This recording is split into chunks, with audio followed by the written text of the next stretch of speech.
Managing Up 101, Why You Should Manage Up.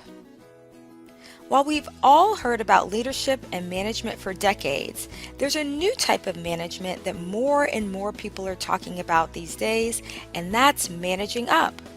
In this brief video, we'll explore this concept and explain why you might be making a huge mistake if you're not managing up.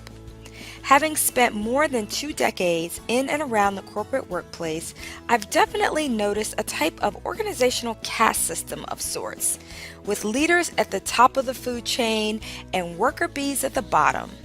In many ways, it encourages a really unhealthy corporate ecosystem that reinforces an us versus them mentality where leaders and staff hold lots of misconceptions about one another and often fall victim to miscommunications, misunderstandings, and organizational dysfunction. What does this dynamic look like? Oftentimes, it looks like this. Staff view leaders as the chosen ones, perched at the top of the corporate ladder in the land of milk and honey. They're expected to be all-knowing, sophisticated, perfect decision makers. They're providing precise orders, simply waiting for their perfect plans to be executed. Leaders are expected to make the decisions, ask the questions, and demand results.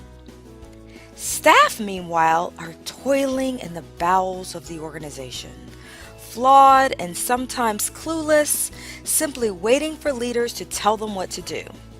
Staff are expected to execute the leader's wishes, keeping their head down and work hard without asking questions or challenging the system.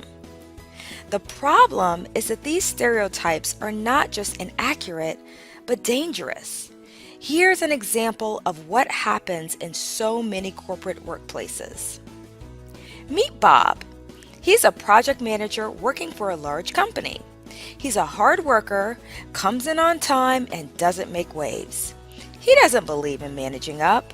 He heard something about it years ago, but decided that it was a recipe for disaster and opted to continue to just fly below the radar, do just what he's told, and not ask questions.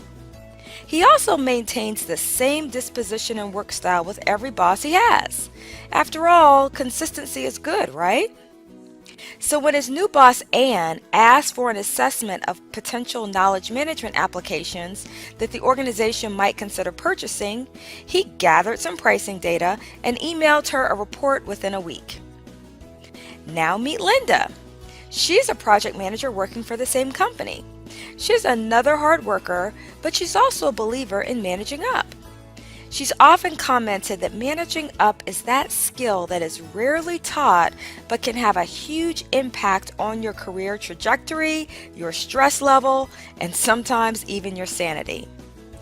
When Linda first started working for Ann, she took some time to determine some of her preferences, then she adjusted her work style a bit to better accommodate those. So when Ann asked her to assess potential knowledge management applications late in the day on Friday, she asked her if she could get some time on her calendar Tuesday morning to check in with her on the request. Linda knew that Ann was a morning person and seemed to respond better earlier in the day. She also wanted to ask some key questions to better understand her long-term goals, for example, why she was interested in a new knowledge management system, so she could be sure to gather the most relevant information, whether it be security features, bandwidth, storage, scalability, and so on. Once she confirmed when she needed the assessment, Linda scheduled some time on her calendar to walk her through the document in person. Why? Because Ann had told her months earlier that she really detested email and preferred face-to-face interaction. And another thing, in the report, she not only provided her the application assessment she requested, but she also provided some additional non-software specific ideas about how to enhance knowledge management within the organization just for her consideration. Linda was managing up, and Ann wished everyone else on the team were more like her. So what is managing up anyway? My personal formal definition is this. Managing up is A subordinate customizing their work style or behaviors to better suit their manager and or taking steps to make their manager's job easier in an attempt to optimize success for all. Another way of looking at it is managing up is about taking things off your boss's plate and making their job easier.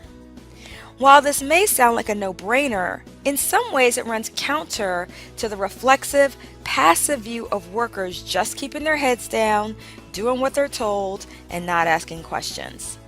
While managing up may and should look different based on various factors like the organizational culture, the task project in question, the boss-subordinate relationship and personalities, and so on, there's some fairly common managing up type behaviors.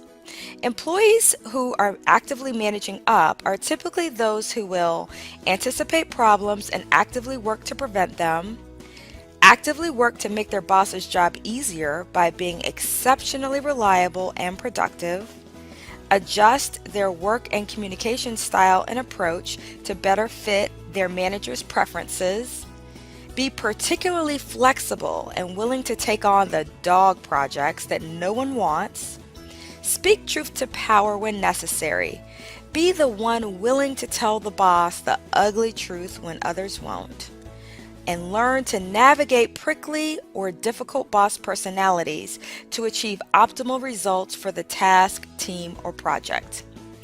This is why so many leaders that I encounter wish their staff would learn to manage up.